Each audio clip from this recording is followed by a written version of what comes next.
নমস্কার বন্ধুরা, welcome to my channel SB explorer. তো বন্ধুরা, সকলকে জানাই শুভ সকাল। তো বন্ধুরা, ব্যাপারটা হচ্ছে আগামীকাল হচ্ছে 14ই মার্চ এবং আগামীকালকেই মোহনবাগানের ম্যাচ রয়েছে।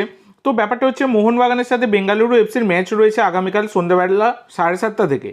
তো এই ম্যাচের লাইভের বিষয়বস্তু তোমরা কিন্তু পেয়ে যাবে, সেই কারণে অবশ্যই তোমরা এসবি এক্সপ্লোরার ইউটিউব চ্যানেলটা সাবস্ক্রাইব করে রাখবে এবং এসবি এক্সপ্লোরার টেলিগ্রাম চ্যানেলটাও সাবস্ক্রাইব করে রাখবে। টেলিগ্রাম চ্যানেলের লিঙ্ক দেখো ডিসক্রিপশন বক্সে দেওয়া আছে, তোমরা অবশ্যই সাবস্ক্রাইব করে রাখবে। ম্যাচ যখন শুরু হবে তোমরা কিন্তু লাইভের বিষয়বস্তু পেয়ে যাবে, সেই কারণে সাবস্ক্রাইব করে রাখাটা কিন্তু মাস্ট। তো এবার ব্যাপার হচ্ছে কেমন দল নামাতে পারে মোহনবাগান এবং বেঙ্গালুরু এফসি, সেটাই তোমাদের সাথে আলোচনা করব। ইতিমধ্যে দাঁড়িয়ে মোহনবাগান তারা কিন্তু 4 ম্যাচে 12 পয়েন্ট নিয়ে তারা একদম টেবিল টপে রয়েছে এবং তারা তাদের এই স্থানটা বজায় রাখতে চাইবে বেঙ্গালুরু এফসির বিরুদ্ধে 3 পয়েন্ট পেয়ে। এটাই হচ্ছে ব্যাপার। তো এবার কেমন হতে পারে মোহনবাগানের প্রথম একাদশ আর বেঙ্গালুরু এফসির প্রথম একাদশ, সেইটা নিয়ে আলোচনা করব। ভিডিওটা খুব একটা বড় হবে না, অবশ্যই তোমরা সকলেই পুরোটা দেখো।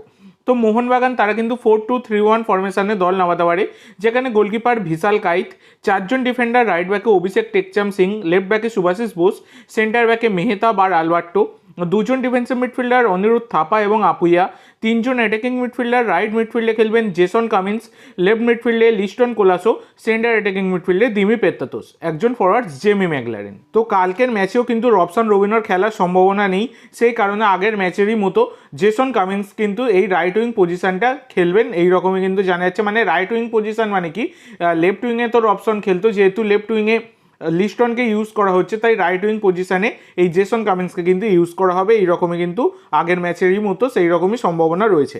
আর বেঙ্গালুরু এফসি তারা কিন্তু 4-3-3 ফরমেশনে দল নামাবে, যেখানে গোলকিপার গুরপ্রীত, 4জন ডিফেন্ডার, রাইট ব্যাকে নিখিল পূজারি, লেফট ব্যাকে রোশন সিং, সেন্টার ব্যাকে রাহুল ভেকে আর সানা সিং, 3জন মিডফিল্ডার সিরোজ, ফানাই এবং স্যানচেজ, 3জন ফরওয়ার্ডস, রাইট উইং ফরওয়ার্ডে রায়ান উইলিয়ামস, লেফট উইং ফরওয়ার্ডে আশিক কুরুনিয়ান, সেন্টার ফরওয়ার্ডে সুনীল ছেত্রী। তো এইরকম কিন্তু হতে পারে বেঙ্গালুরু এফসির প্লেইং 11। তোমাদের মতে দুই দলের বেস্ট প্লেইং 11 কী হতে পারে অবশ্যই সকলে কমেন্ট করে জানিও এবং লাইভের বিষয়বস্তুর জন্য চ্যানেলটি সাবস্ক্রাইব করে রেখো। তো আজকের জন্য এইটুকু বন্ধুরা, ভিডিওটি ভালো লাগলে অবশ্যই লাইক করো, শেয়ার করো, আমার চ্যানেলে প্রথমবার এসে থাকলে চ্যানেলটি সাবস্ক্রাইব করো আর কমেন্ট করে জানাও ভিডিওটি কেমন লাগলো। ধন্যবাদ।